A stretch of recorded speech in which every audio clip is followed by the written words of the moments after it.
Venezuelan President Nicolás Maduro condemned the United States' disinformation campaign against Venezuelan migration.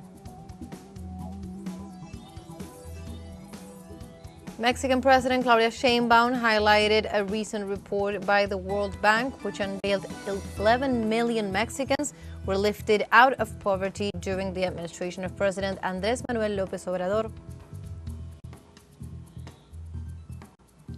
And the United Nations warned that more than 2,700 children under the age of 5 in the Gaza Strip have been diagnosed with acute malnutrition.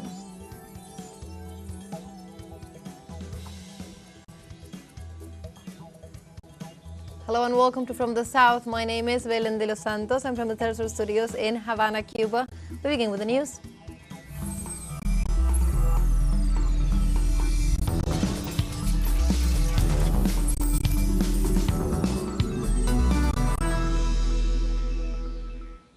Venezuelan President Nicolás Maduro condemned the United States' disinformation campaign against Venezuelan migration, emphasizing the efforts and the commitment of his government with the safe return of migrants.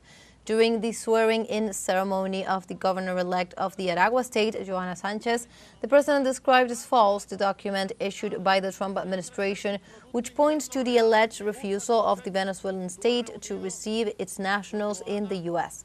In response, Maduro highlighted his government's commitment to the safe and dignified return of migrants through the Back to the Homeland plan. In addition, the head of state condemned the campaign promoted by Washington against the Venezuelan migrant community, which he described as an attempt to justify the escalation of aggressions against them since Trump took office.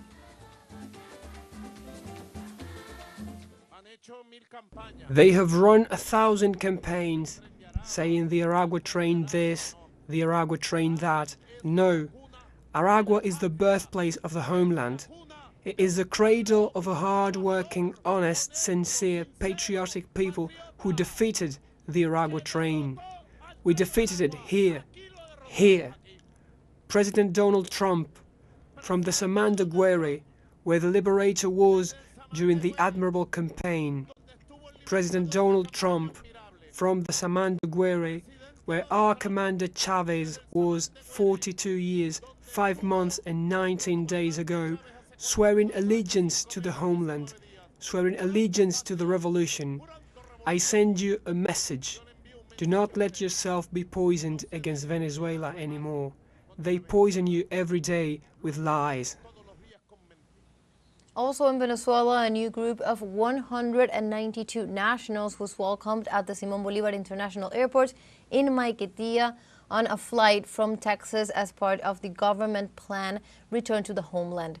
This new group of Venezuelan migrants, made up of 156 men, 26 women, and 10 minors, was received with a multidisciplinary team to provide them with comprehensive medical attention.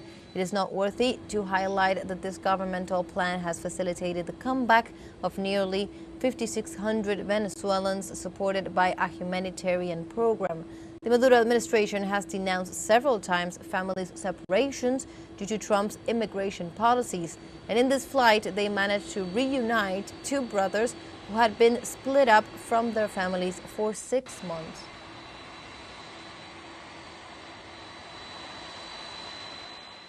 The government of Venezuela addressed on Friday the reaction of Trinidad and Tobago's Prime Minister Kamla Persad-Bissessar in response to a legitimate complaint made by President Nicolás Maduro about criminal elements entering the country from Trinidadian territory. Through an official statement, the government assured that Venezuela has captured criminals of Trinidadian origin who have confessed to their plans, statements that have been duly substantiated with compelling evidence presented by the competent authorities. Furthermore, the Venezuelan government stated that the appropriate response to this serious situation is to offer cooperation and willingness to clarify the facts. The Prime Minister's virulent and bombastic attitude raises serious suspicions of complicity in this incursion and promises the good cooperative relations that exist between our countries in fundamental areas. In its closing remarks, the statement also urged the authorities of Trinidad and Tobago not to lend themselves to geopolitical games that are alien to the interests of our peoples, and reaffirms its commitment to peace, sovereignty, and mutual respect, recalling that any legitimate concerns should be channeled through diplomatic channels, not through threats or unfounded statements that only fuel artificial tensions.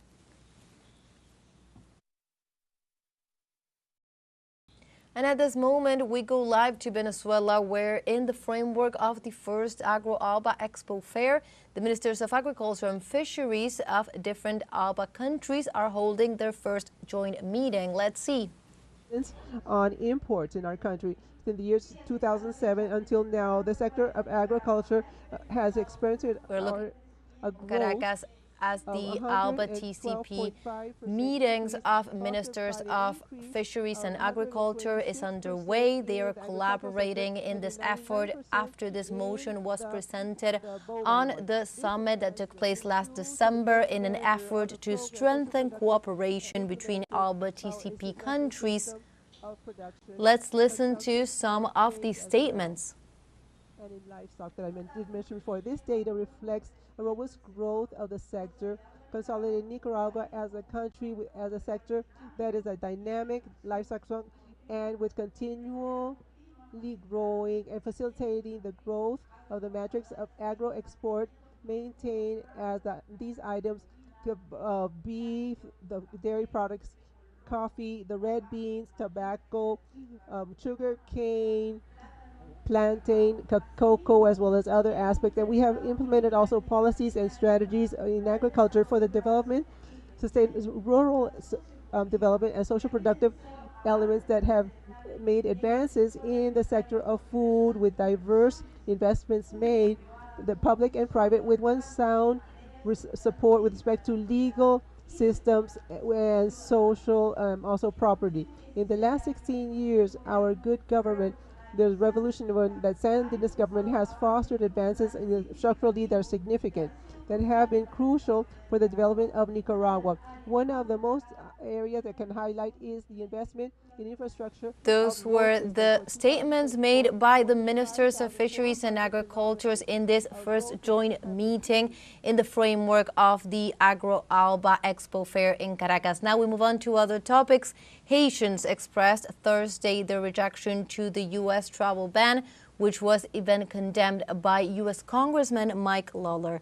Local outlets said that the prohibition deprived nationals of fulfilling their professional dreams in the United States, preventing them to help their families from abroad. They further recalled Washington contributed to chaos by its military intervention and subsequent occupation.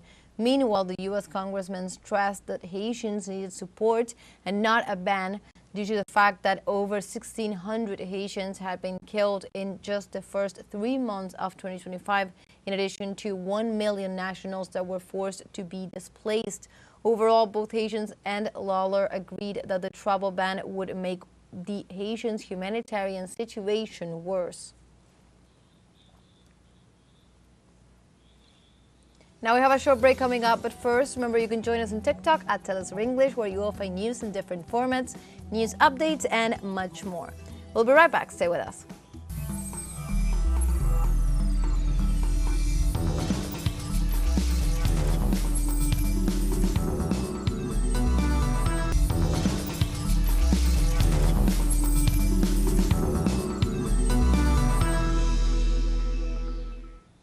Welcome back from the South. On Friday, Mexican President Claudia Sheinbaum highlighted a recent report by the World Bank, which unveiled that 11 million Mexicans were lifted out of poverty during the administration of President Andrés Manuel López Obrador. During her regular morning press conference, Sheinbaum referred to a reassessment carried out by the World Bank, which had initially estimated that 9.5 million citizens had been lifted out of poverty.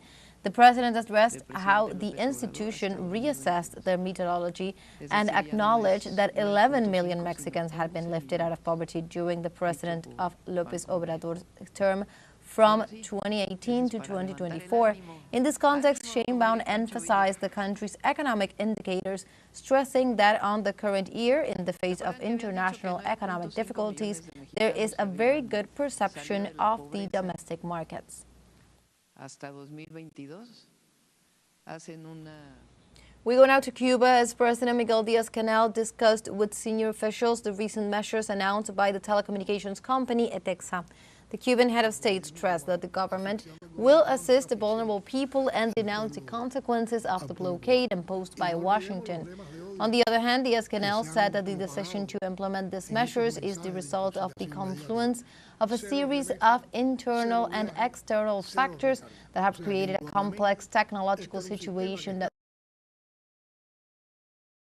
and sustainability of the service. The Cuban president also denied the accusations of the United States about alleged student repression. Y aquí es preciso recordar cuál fue desde el primer día de Internet en Cuba la política del Estado. In Chile, teachers went on strike for 48 hours to demand the government to improve their jobs and a teacher's day without classes. During the mobilization, the teachers demanded concrete solutions for teachers' job stability and the end of a contractual precariousness and modifications to reduce work overload. Also, the union leaders met with different parliamentarians, hoping for more satisfactory answers to their demands. They also pointed out that the lack of concrete answers from the Ministry of Education is not acceptable and that teachers and public education deserve respect and immediate action.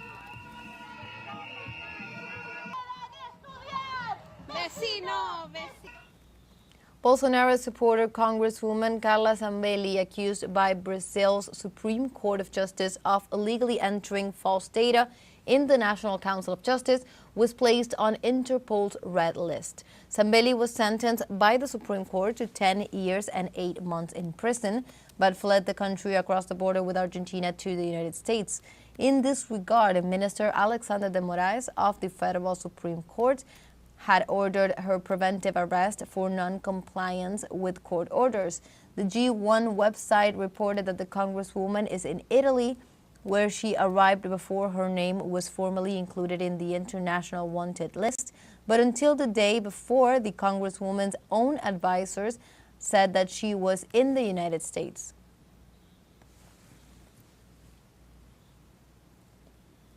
And in Peru, the mega port of Chancay, built with majority Chinese capital, formally began operations with the delivery of the formal license in a ceremony led by President Dina Boluarte.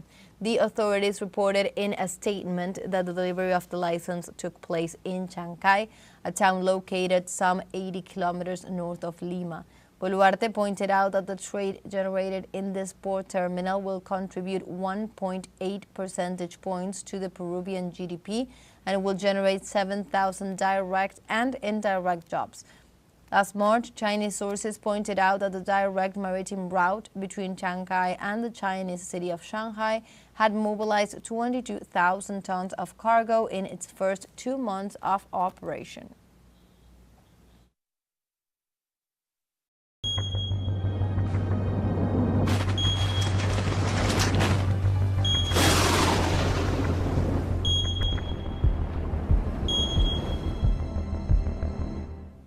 We now move on to other topics. A new and powerful eruption was recorded in the Fuego volcano, the most active one in Guatemala, and located in the center of the country with a column of smoke and ash of more than 5,000 meters high. The activity began with ash and lava fall, said the National Institute of Seismology, Volcanology, Meteorology, and Hydrology. More than 500 people are evacuated in Chimaltenango, Zacatepeques, and Escuintla. Meanwhile, the National Coordination for Disaster Production and Reduction activated the institutional orange alert after detecting pyroclastic flows in the ash and dry canyons. This is the second eruption of the year, after in February the colossus maintained a strong activity.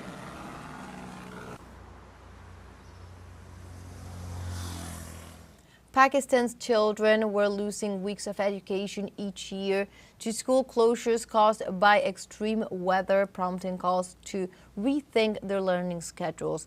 Searing heat and unusual cold snaps have caused closures that are meant to spare children the health risks of learning in classrooms that are often overcrowded and lack basic cooling, heating, and ventilation systems. In May, a nationwide heat wave saw temperatures of up to 7 degrees Celsius above normal, hitting 45 degrees in Punjab and prompting several provinces to cut school hours or start summer holidays early. Pakistan's summers historically began in June, when temperatures hit the high 40s, but in the last 5 years may have been similarly hot, according to the meteorological department.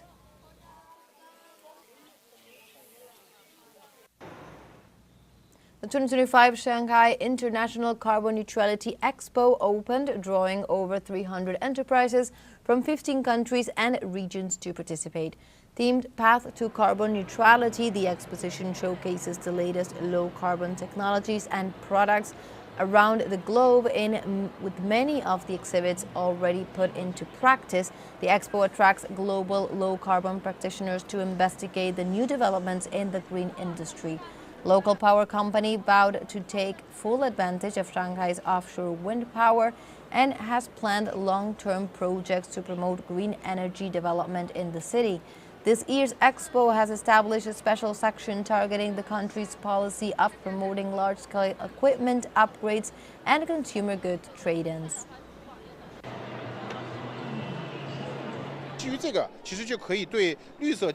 Based on this, we can quickly assess the value of green technologies and connect them with financial and trading scenarios, promoting integration between the green financial system and industrial sectors. We have a second show break coming up, but before, we invite you to visit our Facebook page at teleSUR English. There you'll be able to watch our top stories, special live coverages, and much more. Follow the page and activate notifications to stay up to date on the world's most recent events. Final short break, don't go away.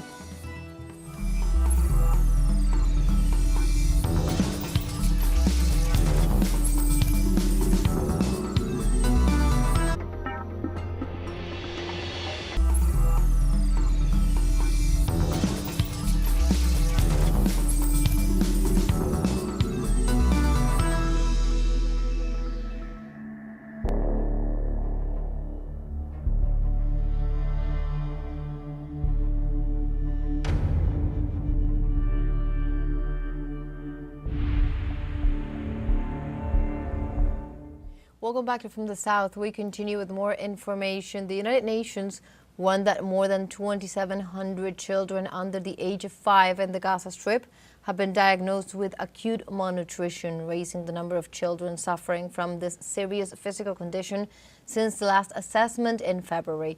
According to the UN Humanitarian Office, of the nearly 47,000 children who were examined in the second half of May, 5.8% were suffering from acute malnutrition, that is 3 times more than in the previous quarter. In this regard, the agency stated that despite the increase in the rate of malnutrition in children under 5 years of age, there are currently only 4 medical stabilization centers in the Gaza Strip. The situation is aggravated by the Israeli regime's continued obstruction of humanitarian access to the Palestinian territory.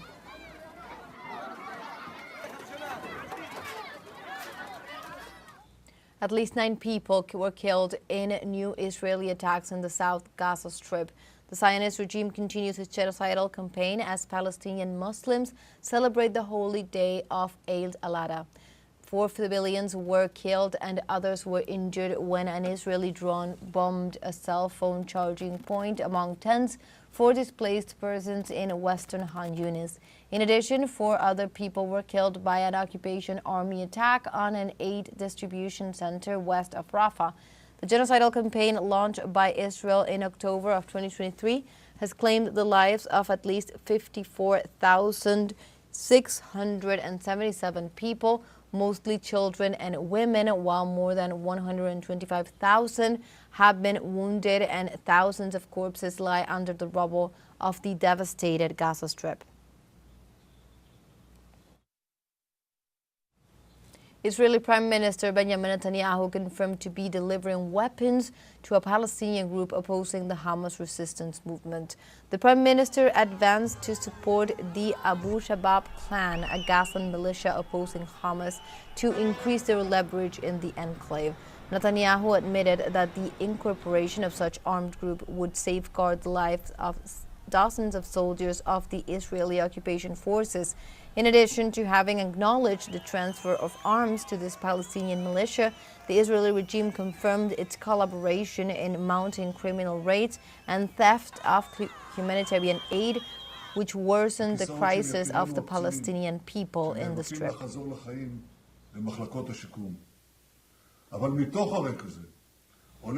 The U.S. government sanctioned 4 International Criminal Court judges for issuing an arrest warrant for Israeli Prime Minister Benjamin Netanyahu. The Trump administration decided to bar the 4 judges from entering the United States. In addition, Washington determined to block any property or other interest that they may have in the country. In this regard, U.S. Secretary of State Marco Rubio noted that U.S. government would take whatever actions it deemed necessary to protect its sovereignty, that of Israel and any other ally. Meanwhile, the court reportedly found reasonable grounds for criminal liability of Netanyahu and former Israeli Defense Minister Yoav Gallant for war crimes and genocidal aggressions towards Gaza since October 7th of 2023.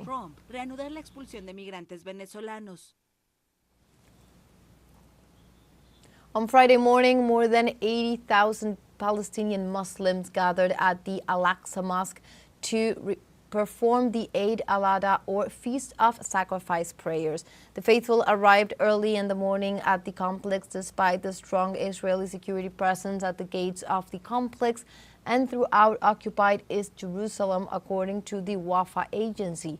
Some Israeli settlers tried to provoke the faithful with religious chants. The Al-Aqsa Mosque is the third holiest site in Islam and is constantly raided by the occupation forces and radical Israeli groups who claim control over it.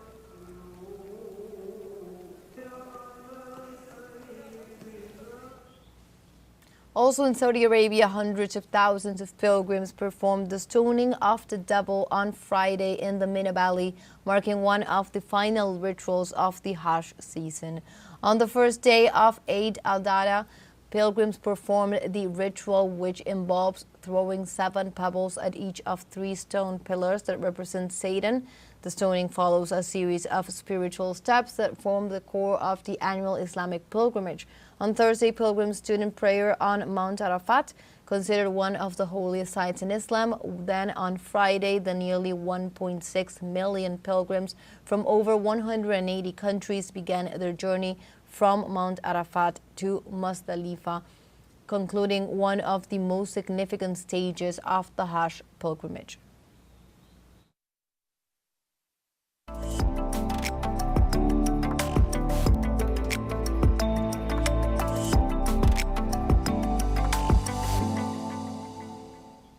A cultural and tourism fair was inaugurated in Kazakhstan to strengthen ties between the cities of Almaty and Xi'an in China.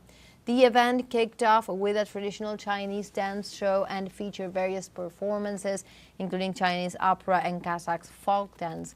During the opening ceremony, 8 agreements were signed between the 2 countries in areas such as cultural tourism, economic development, and sports medicine. This fair will include demonstrations of cultural heritage, traditional Chinese medicine, and sports collaborations, and will promote wider cooperation between the 2 cities, as well as contribute to building a community of shared future between Beijing and Central Asia.